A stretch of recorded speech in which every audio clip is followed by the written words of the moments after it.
This is Dr. Bhupesh from Dr. BKM Institute. This is a very typical uh, kind of OET reading that is expected to come in the exam as well.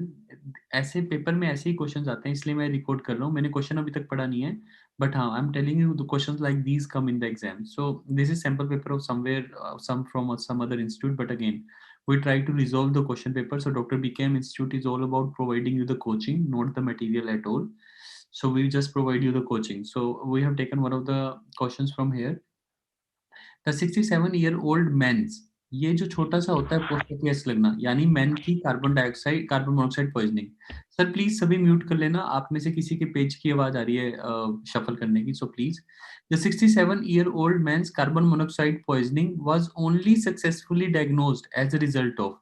अब देखो, सबसे main ये question बड़ा हो गया, इसलिए थोड़ा मुश्किल है. सबसे पहली बात तो 67-year-old की जो कार्बन मोनोऑक्साइड पॉइजनिंग हुई थी was only successfully diagnosed as a result of, किस कारण से successfully diagnosed हुई. तो ये क्वेश्चन तो ठीक है.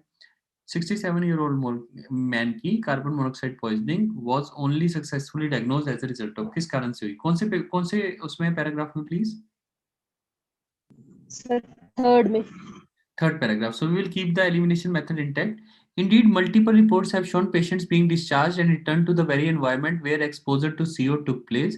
Take the case of 67-year-old old man who sought medical help after 3 days of lightheadedness, vertigo, stabbing, chest pain, cough, chills, and headache. He was admitted, evaluated, and discharged with the diagnosis of virus. 10 days later, he returned to the emergency department, फिर दोबारा आ गया, but was sent home for outpatient follow-up. 4 days later, he presented again with diarrhea and severe chest pain. This time he was admitted to coronary care unit. तो अभी तक तो diagnosis हुई नहीं. मेरा क्वेश्चन तो है कैसे डायग्नोज कैसे हुआ.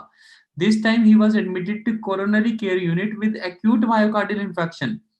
Among the results of the routine arterial blood gas analysis there, it was found that carboxyhemoglobin levels were 15.6. यहाँ से डायग्नोज हुआ. A CO Lexby level then obtained obtained on his wife was 18.1. A rusted furnace was found to be the source. मतलब दोनों husband wife को था, तो इसका मतलब दोनों को ही चल रही थी कार्बन मोनोऑक्साइड.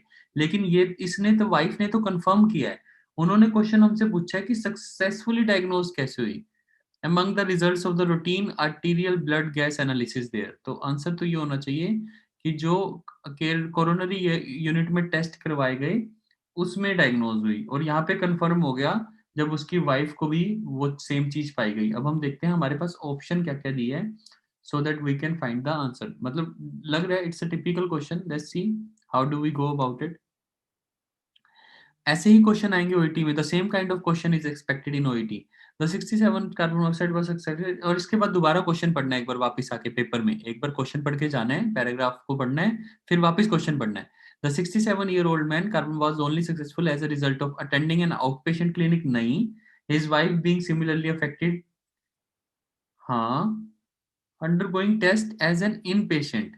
अगर इन पेशेंट को मैं कोरोनरी यूनिट मानूं तो answer should be C. Is suggesting the probable cause. No, C और बी में से एक आंसर है.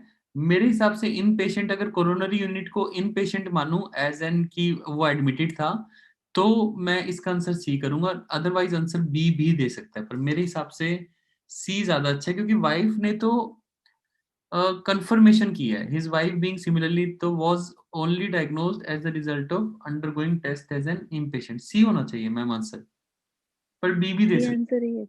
सी आंसर ही है. So that's yes perfect. Sir. So I have told one of the more sir questions. C है. सी ही है. Perfect perfect ma'am. सो तो परफेक्ट है. Then I am going in the right direction. So this is again doctor Bhupesh from doctor BKM institute attempting another question of C part of OET reading, so that you can understand what exactly goes on.